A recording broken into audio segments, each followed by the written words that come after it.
Hello, I'm Janine Nodder, and you're watching Chattin' with Janine. If you live in Merrimack or around the area, you might recall that there was an impassioned plea from a small business owner to save their business. It was Old Boys Butcher Shop, and the co-owner, Lindsay Hood, is here today to Chattin' with Janine. So welcome, Lindsay. Thank you for having me. So I was one of those people that saw your plea on Facebook, and I went in. I did know about your business, though. I went in, I think right after you opened, just to check it out, but I wasn't shopping that day, and then I just kind of forgot, and then now I'm a regular customer. You are. And the response was phenomenal. It was miraculous. In short word, it was miraculous. Where we knew that when we opened, when we got the space, that Pennachuck Square was a really good location because everybody drives by it. But then we realized as we were open that everybody just drives by it. Unless you have a reason to go there, like the martial arts studio or something like that, you just drive by. People don't often read the reader board. They don't often take the time to look at the signs. To mention, our sign is black, so it doesn't even light up until basically we're closed. But we really relied on social media to get the word out. And in January, it was crazy, and it really did work, yeah. So after that plea went out, the lines were out the door. The very next day. Next day. So I had a really emotional weekend. It was January 5th, I believe, Monday, January 5th, when I wrote that post. And the very next day, Dave and I were working just together by ourselves because our full-timer, our only employee, was off that day. And from the time we opened to the time we closed, there was just a line to the door. And he said to me, "What the heck did you post online?" Wow. It was unbelievable. And it was like that for social media. Weeks. Yeah. See, that's kind of scary because, I'm in an office and there's people that tell fibs about me. Yeah. And okay. You got to watch what you say. You really do. Yes, we've learned that too on the flip side. So, but I mean, as long as you know your truth, you know what's going on, you know what your company stands for and what you stand for as people, you have to be comfortable with that. You're never going to please everybody. Yeah, and you sold out, right? Many times, wow. Yes. We had to get emergency deliveries. We ended up having to close an extra day one of the weeks. We ended up having to close between 1 and 3 during our regular business hours. Yes, my daughter-in-law went during one of those times, and she said, I was going to go help them out. And but because of the regulations with cleaning and sanitization, yes, you have to do everything.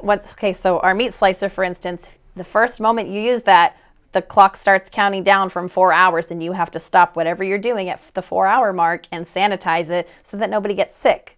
And so if we opened at 10 o'clock, by 2 o'clock, everything would have to be cleaned, and we just didn't have the manpower. So thankfully. Well, when you had the big crowds and people were coming in and you watch, like you're selling out, do you remember who the customer was who bought that last piece of meat? No, not even close. Do you remember what it was? What was the last piece of meat? No, probably steak tips or a ribeye or something like that. It was crazy. We had to get emergency deliveries and really big deliveries. It was wild, but it was so fun and so exciting at the same time because it's like pinch me moments, is this really happening? So you no longer have the lines out the door, but are the customers steady? Yes. So it went from being insane for about 3 to 4 weeks, and then it kind of tapered down a little bit, and now I think it tapered down to our new normal, which is so much better than what it was. Well, now that I'm a regular customer, it's kind of ruined the taste of meat for me when I buy at other places, like the store, especially chicken. I had bought some, I think it was boneless chicken for my daughter-in-law, a different daughter. I'll have two. I have more than two, but she doesn't like steak, so I got her the chicken, and it was leftover. And that leftover, I just sliced it and put it in a sandwich. I'm like, it is so good. We hear that a lot. Best chicken I've ever had, and now I don't want it from anywhere else. Yeah, we get that a lot with our beef, our chicken, our pork. Yeah. So what's the most popular item in the store? Marinated steak tips, 100% every single week, no matter what. How many different flavors do you have?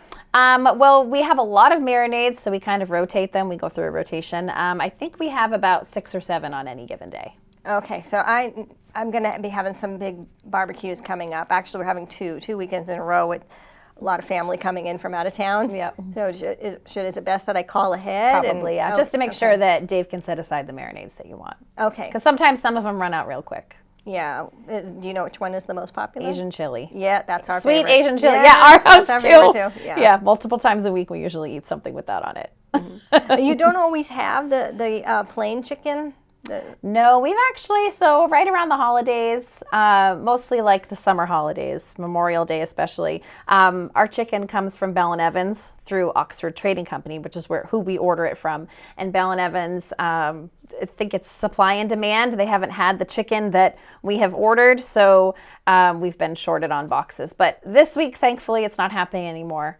So we'll see. So you have some? All right. Yeah, we need to stop by. I know, because you didn't have any last time I was in Call either. on Wednesday. Make sure we set it aside for you. It does Okay. run out quick. No matter how much we order, it always goes quickly. And you also have a lot of things on the shelf from area businesses. Yes. Yeah. So because we weren't able to source our meat locally, we tried to make up for it in other things. So we have any other product basically that you could ever possibly want. We have granola. We have beef jerky from Billerica. We have jams and jellies from Bedford, chocolate from Manchester, syrup from Milford.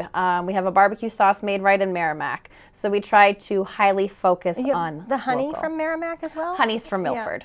There's a guy in town who makes... Oh, sorry, syrup from Milford. The honey is from Merrimack, yes. Oh, okay. First do apiary. Yes, and Yeah. we also have a maple syrup guy in Merrimack. Oh, do Scott, you? Scott Delbick. Oh, that's Yeah. funny. Ours is, he was actually our plumber. He also has a syrup business. Oh, okay. So that's how we know him. Well, it's if you buy honey from like one town and you buy honey from another town, it'll taste different. Yes, Because yes, that's what we have heard. So I just tried one not from this area, but I didn't care for it. And then I have some friends two different colleagues who are beekeepers. Oh, and their honey's my favorite. Right, yeah, Yeah. we use the First Do apiary one because I used to just buy it at the store. But when you get it from local, it's so much better. Yeah. Yeah. I mean, you feel good about it too. One day you had like little cake pops in the shop. We still have those. Those yeah. are from Hollis. Yep, a company named Ellen J's Cake Pops does those for us. I have some grandbabies, and I was going to get some, and I'm like, no, because then they'll be running all around and jumping all over the place. Yeah, they will. They're delicious though. So your husband and the other guy are the, I forgot his name. Spencer. Spencer, they're the butchers. Yes. Now, how does one become a butcher? Is there like a school you go to? There's not a school, but there's an apprenticeship. So they both did their apprenticeships at Market Basket. So basically what you do is you tell management, hey, I want to go into the meat department and I want to become a meat cutter. And then they specifically train you to cut meat. So you're not doing aisle stuff, you're literally just cutting meat. And you have evaluations every so often and you have tests every so often to see if you can cut the things that they've been teaching you to cut. Usually an apprenticeship lasts about 3 years.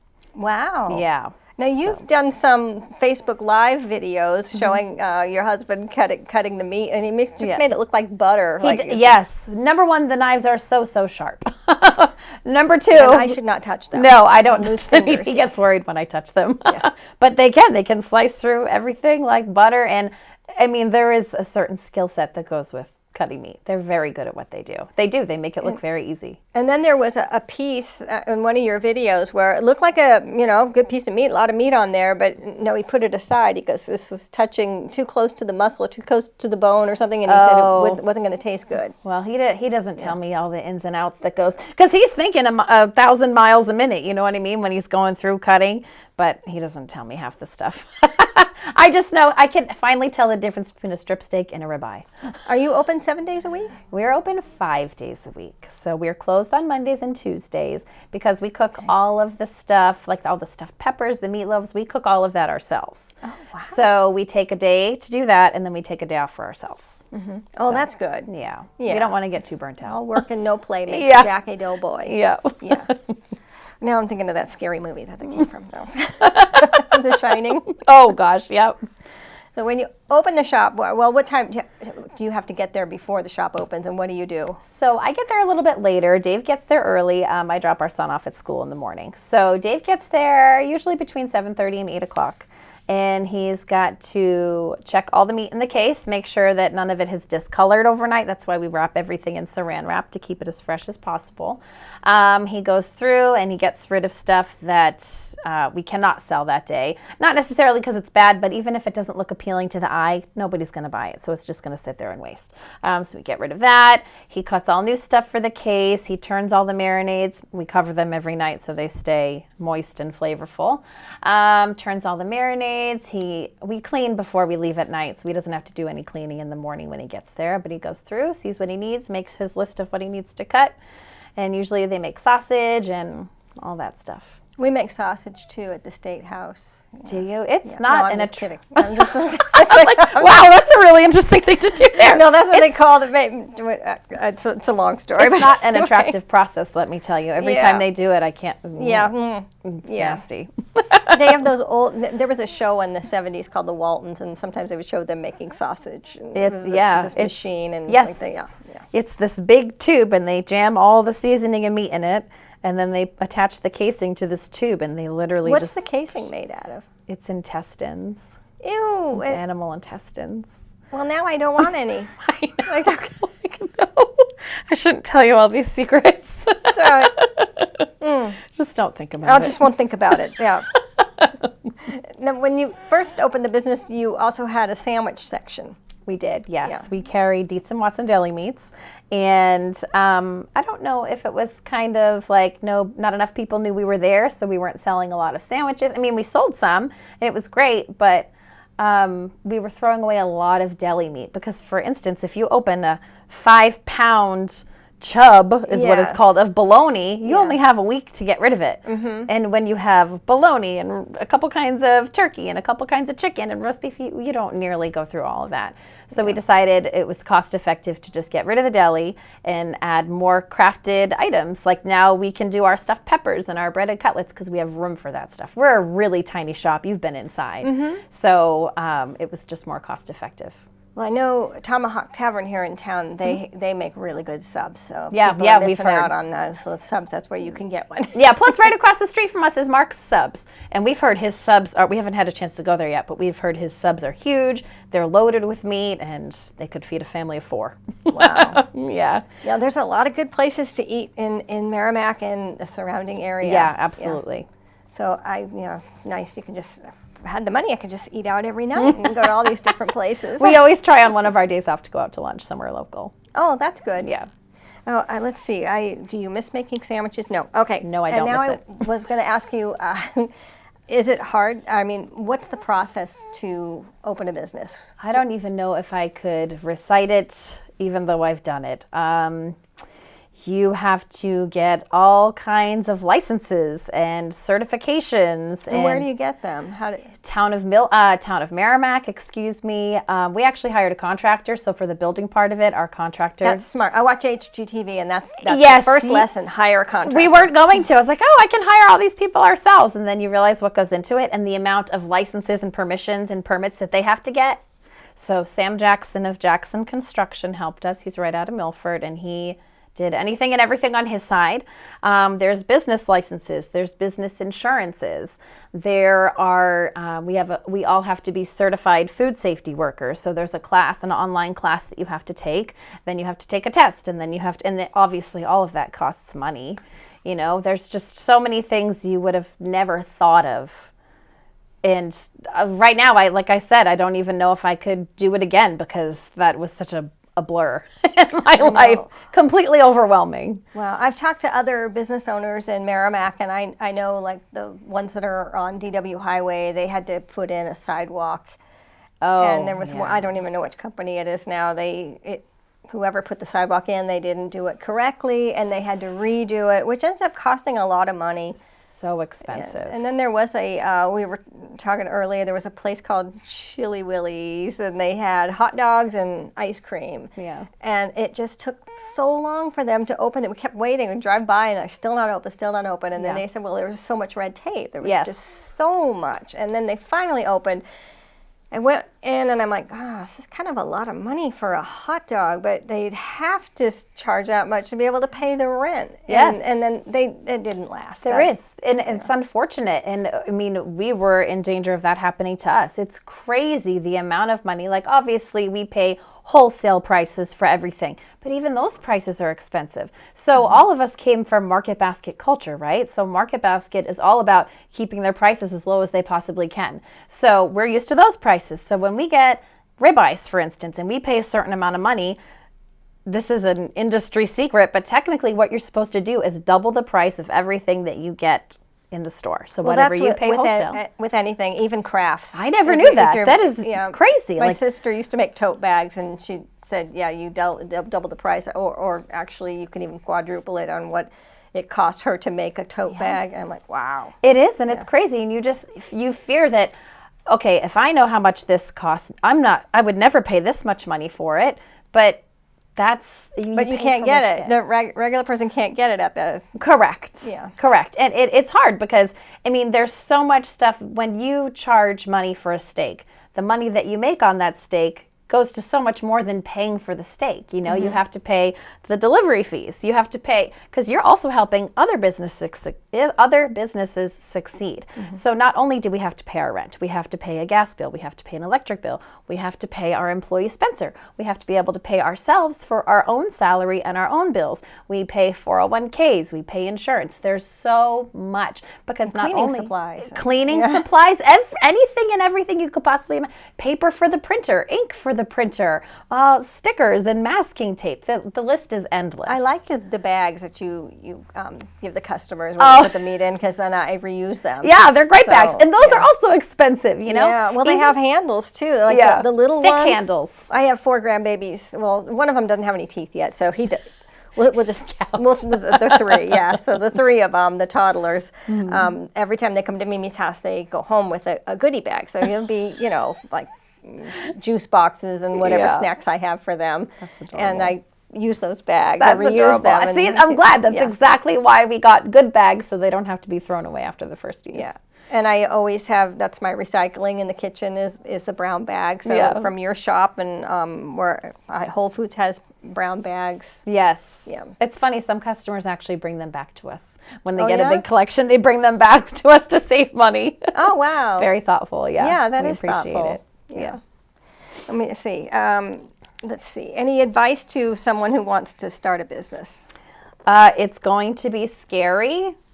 You're going to rethink this decision so many times, but in the end, it's worth every tear you've cried, every check you've written, every dollar you've spent, every stressed out gray hair that you've gained. It's worth every one of those things. Awesome. So just stick to it. Believe in yourself and know that if you feel like you are in the right place doing exactly what you should be doing, then that's where you should be. Awesome. Yeah. Yeah. What's your favorite cut of meat? Ribeyes. The ribeyes? Yeah, ribeyes. It's got enough fat and flavor in it. It's delicious. And what do you use for seasoning? Salt, pepper, onion powder, and garlic powder. That's it. Oh, okay. Yeah. I usually just use like Celtic sea salt, a Himalayan pink salt, but... You don't need much because the flavor of the meat is so good in itself. So I'm going to write that down. You said salt. Salt, pepper, onion powder, garlic powder. Onion and garlic powder. Sometimes camp mix. Camp mix? Mm-hmm. It's made in New Hampshire. It's like you'll see them in the grocery stores. They have a couple different kinds, but it's got a green top. It's just called camp mix, and it's. Oh, and you have different spices on the shelf. We do. Yep. Yeah. We carry spicy shark out of Portsmouth. We carry smokin' tin roof out of Manchester. We carry a lot from the line of Monadnock herbs and spices, or Monadnock oil and vinegar. Right and the bread. You have bread. Oh, Bigfoot sourdough in Milford, yeah. Oh, and also in Pennachuck Square there's a French pastry shop. Oh my gosh. Dave, I could get into a lot of trouble going in that place. Yeah. I know. Dave goes there almost every morning for breakfast. Every morning that they're open. Yeah. They opened, I think, maybe during COVID, because I didn't know about them. Mm-hmm. And then they've moved out of town now, but we had a town councilor who moved out of state, and her husband. They're the ones that introduced us to that shop. Oh. It's They got you we hooked. Yes. Well, and then I hadn't been going in a while. You just kind of forget and drive by. But my mother-in-law was asking about those French pastries, so I'm like, okay, so now I'm going there again. You got to make it. I'm like, It's one-stop shopping. yeah, exactly. You get your pastries and you get your meat. Right, and then in between, there's two restaurants. They've Yeah. got Giorgio's and what's the El Tapatio. El Tapatio. And then there's also a Chinese restaurant, Xing Wang, that's really popular. Oh, okay. Yeah. There's been different shops in that town. Like I had a friend, Carmen, who had a gift shop in Pennachuck Square for a number of years, but I didn't see it there. No, the only gift shop we have now is Junction 71, but it's part of the plaza technically, but it's a separate building. It's on the other side of Giorgio's. It's that big blue building. Oh, okay. And there's I think a tattoo place in there now. Yep, New Hampshire Tattoo. There's a vet's office. There's a dry cleaners. There's the Posh Pup Pet Grooming. Of course, there's the Asian market. Yeah, there's a lot of stuff in there. There's a jewelry store, Annie Diamonds and Golds. Yes. Yeah. I remember I was watching one of the, I don't know what, zoning board or something meeting. I don't know why I was watching it, but I think Tapatio was there that night. They wanted to expand their business, and there were people there saying, no, there's not enough parking. No, and I don't know, I can't remember his name. He used to take my class, and he was on the board, and he said, "Well, my wife goes to that jewelry shop, and she never has any trouble finding a place to park." And I'm sure never has any trouble finding something nice to buy either. Yeah, that's so funny. And they've got a nail place too. Envy Nails is it's right that's across from right. Annie Diamonds. I was going there before COVID. Yeah. And then it shut down, and then I didn't, and then I just gave up on my nails. Yeah. I just do too many. No, it's jobs. a little bit of a newer place. Yeah. Oh, okay. Yeah. So it's a different place. Yep, Antonia is the owner, and she's amazing. They do incredible nail art there. I have not fancy fingernails, and then there's the Polished Man, which is the barber shop. There's a lot of stuff in there. It doesn't look like So it. people never have to leave Merrimack. Everything you need is right here. Yeah, I know, and there's a lot more than you would think in Pennachuck Square. Because from the face, if you're just looking at it, you see that big empty spot where Sundance used to be. But there's so many little shops around it, and we're one of them. I know. And there's like places to shop. That's Pennachuck Square, but all the way up DW to the north end of town. There's restaurants that direction as well. Yeah, it's a great town. We definitely picked a great place, and the community is unbelievable. And what made you pick Merrimack? It's close to our house. We have lived far from our work locations for the last few years. So we're just like, you know what? It's very central. Everybody knows what Pennachuck Square is. Whether you drive by it from Continental or you drive by it from Amherst Street, it's really central. So we were lucky to get the spot that we did. Well, I'm glad you did too, and I'm very happy that I know about this shop, and it's good meat. Thank you. Yeah, and I'm going to continue to be a customer there. That's very nice to hear. I mean, we know you because of Dave's grandfather too. So yes, I knew Dave's grandfather. Yes, Edmond. God bless him. Yeah, good man. Yeah, he was funny. He would always speak in French. He was always speaking French. Oh, yes. Yeah, and I'd try to answer back, and he'd say, oh, "Very good." You know? He used to try and teach Dave, and Dave's like, I took French in school, but French Canadian is nothing like French. Yeah, and when my boys were little, he treated us to Clark's Trading Post, and one of my sons got to ride in the front of Did he tell you the story? He saved Tommy Clark from getting attacked by a bear. Yes, he did tell me that. When he was a young kid, so that's he got free entry to Clark's Trading Post for the rest of his life, and so he treated anybody and everybody that he could. Yeah, he also gave my boys cheddar cheese, sharp cheddar, so they've liked it ever since then. It's funny, he's actually the inspiration behind the name of our shop. So him and Dave, they were very, very close, and they would talk to each other all the time. And whenever one of them would answer the phone, they'd say, hey, old boy, how you doing over there? Yeah. So we were going to name the shop Hoodie's Meat Shop, like our last name Hood, but our last name is tricky. If you see it, it's Houde. Yeah. Right. So we feared that people were going to call it Howdy's. And so we nixed that. I used to go to school with some girls who they called, their last name was Haughty. And I think it was spelled like that. Was it really? Yeah. I wouldn't doubt it. I mean, we get Howd, Hood, Howdy. We get a lot of variations of it. Yeah, but we took it out of the name because we didn't want the Well, if you spelled it Hood, people would think they were going to buy ice cream. I know. I just say it's Hood, like the milk. Yes. But yeah, so we went with Old Boy's Butcher Shop instead in a little nod to Dave's grandpa. Yes, and I have a lot of fun stories about his Yeah, he was a grandpa. good There was guy. one time I was like, gosh, I kind of wish I wanted a pickle. I don't know why I wanted a pickle. And after lunch, he brought me a pickle. Pickle. And then we got in the elevator at the end of the day, and people were, who's got pickles? I'm like, Pickles. Just me. and then I'd give him candy, and he'd throw the wrapper in my purse. It was funny. We used to go up to Lincoln to visit him, and we would always go to Subway. It was his favorite spot in Lincoln. And we tried to treat him a couple times, and he would get so mad at us. Not because we paid, but because we forgot to use his points account so that he couldn't get the points. Did he own a shop or a gas station near? He did. He owned a gas station right by Clark's Trading Post. I think it's right across the street. Yes, He owned an antiques shop. He was a jack of all trades. He did any and everything. Well, may his memory be eternal. Yes. And thank you for naming the shop after him. Yeah, absolutely. Evan was a good old boy. He sure was. Yeah. Well, thank you for coming onto the set and chatting with me. so much and for having me. I will see you soon. Yeah, I know. We see you weekly anyway. So. And thank you for watching.